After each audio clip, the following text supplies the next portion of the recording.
اعوذ باللہ من الشیطان الرجیم، بسم اللہ الرحمن الرحیم، اللہم صلی اللہ محمد وعلی آل محمد۔ شان امام حسین، شان سادات کے سلسلے میں آپ کے سامنے حاضر ہوا ہوں۔ ایک بادشاہ تھا جس نے اپنی جاگیر میں یہ اعلان کر رکھا تھا کہ ہر سادات کو 2.5 دینار اس کے گھر کے خرچے کے لیے دیے جائیں گے، جس سے وہ اپنی ضروریات زندگی پورا کرے گا۔ تو ہر سادات کو اس کے گھر میں 2.5 دینار مل جاتے تھے۔ بادشاہ کی جو ٹیم تھی، وزیر مشیر اس کے، وہ اصل میں سوچتے تھے کہ ہم پورا دن بادشاہ کے ساتھ کام کرتے ہیں، اور اس کے بعد ہمیں تنخواہ ملتی ہے، اور ان اہل سادات کو جو ہے وہ گھر بیٹھے 2.5 دینار مل جاتے ہیں۔ تو وہ اس حسد میں تھے کہ ان کو کیوں ملتے ہیں۔ ایک سید ایسا تھا کہ جو شراب پیتا تھا۔ بادشاہ کے وزیروں مشیروں کو موقع مل گیا، انہوں نے بادشاہ کو کہا کہ بادشاہ سلامت، آپ سادات کو جو ہے نا وہ 2.5 دینار دیتے ہیں گھر کے خرچے کے لیے، لیکن ایک سید ایسا ہے کہ جو دیکھے وہ پیسے لے کے جاتا ہے، شراب پیتا ہے۔ بادشاہ کو غصہ آ کے اس نے کہا بلا کے لائے اس کو۔ انہوں نے بھیجے اپنے کارندے، تو اس وقت بھی وہ سید نشے میں تھا، اس کو اٹھا کے لائے۔ تو بادشاہ نے جب اس حالت میں دیکھا تو بادشاہ کو غصہ آیا، اس نے ایک درہ اٹھایا اور وہ اس کی کمر پہ رسید کر دیا۔ اب سید کو جب درہ لگا تو اس کو تکلیف ہوئی، تو وہ اٹھا اور اس نے کہا بادشاہ سلامت، دیتے 2.5 دینار ہو، آپ جو ہے نا وہ 250 دینار اور لگاتے ہو۔ بادشاہ چونکہ سادات سے محبت کرتا تھا، اس کو اس کی پشیمانی ہوئی، وہ پریشان ہوا کہ میں نے ایک سید کو کیوں مارا۔ اسی پریشانی میں تھا تو وہ رات کو اس کو خواب آیا کہ حضور صلی اللہ علیہ وسلم آپ میں تشریف فرمائے ہیں، لیکن انہوں نے اپنا رخ انور دوسری طرف پھیرا ہوا ہے۔ بادشاہ سلامت نے کہا یا حضرت، کیا مجھ سے غلطی ہوگی کہ آپ نے اپنا رخ انور دوسری طرف کیا ہوا ہے؟ تو حضور صلی اللہ علیہ وسلم نے فرمایا کہ میری کمر سے قمیض اٹھا کے دیکھ۔ تو اس نے قمیض اٹھائی۔ بادشاہ بولا کہ یا حضرت، وہ شراب پیتا تھا، شراب کے نشے میں اس وقت بھی دھت تھا، تو مجھے غصہ آ گیا، مجھے معافی دیں اس کی۔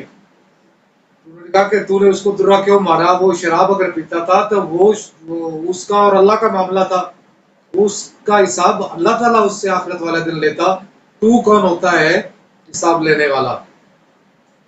کیونکہ حضور صلی اللہ علیہ وسلم نے فرمایا، اس طرح انہوں نے حضرت امام حسین کے بارے میں فرمایا کہ میں حسین سے ہوں، حسین مجھ سے ہے، جو مجھ سے پیار کرتا ہے وہ حسین سے پیار کرے۔ اور حضور صلی اللہ علیہ وسلم کا یہ ارشاد ہے کہ میری آل سے، میری اہل بیت سے محبت سے پیش آیا جائے۔ ایک حدیث کے الفاظ ہے، اللہ تعالیٰ معاف کرے، آگے بھی ہو سکتے ہیں، کہ حضور صلی اللہ علیہ وسلم نے فرمایا کہ جو بھی اہل بیت پہ، جو سادات پہ اگر کوئی احسان کرتا ہے، میری اولاد اس کا بدلہ نہیں اتار سکتی کسی وجہ سے، تو آخرت والے دن اس کا بدلہ میں دوں گا۔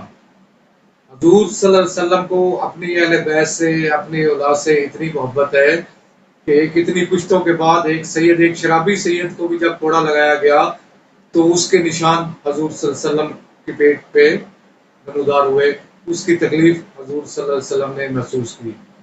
تو آپ ذرا محسوس کریں کہ سید سادات کے جو جد امجد ہیں، کیونکہ سادات حضرت فاطمہ علیہ السلام کی اولاد سے سادات شروع ہوتے ہیں، یعنی فاطمی جو سید ہے وہی اصل میں اہل سادات ہے۔ اتنی گشتوں کے بعد جب ایک سید کو کوڑا لگایا گیا، اس کی تکلیف حضرت محمد صلی اللہ علیہ وسلم نے محسوس کی، اس کے نشان حضور صلی اللہ علیہ وسلم کی کمر پہ آئے۔ تو کربلا والے دن 70 جو شہید ہوئے وہ حضور صلی اللہ علیہ وسلم کی پہلی اولاد میں سے تھے، فاطمہ کے لگتے جگر میں سے تھے۔ تو وہ 70 سادات، اس کی تکلیف حضور صلی اللہ علیہ وسلم کو کیا ہوئی ہوگی۔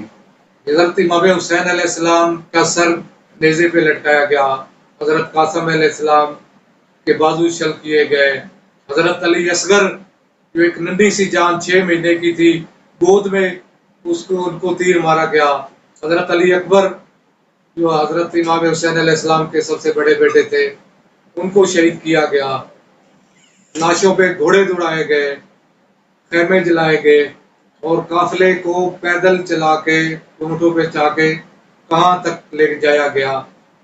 اور زینب علیہ السلام نے جب یزید کی محفل میں وہ خطاب کیا تو اس وقت کے کیا حالات ہوں گے۔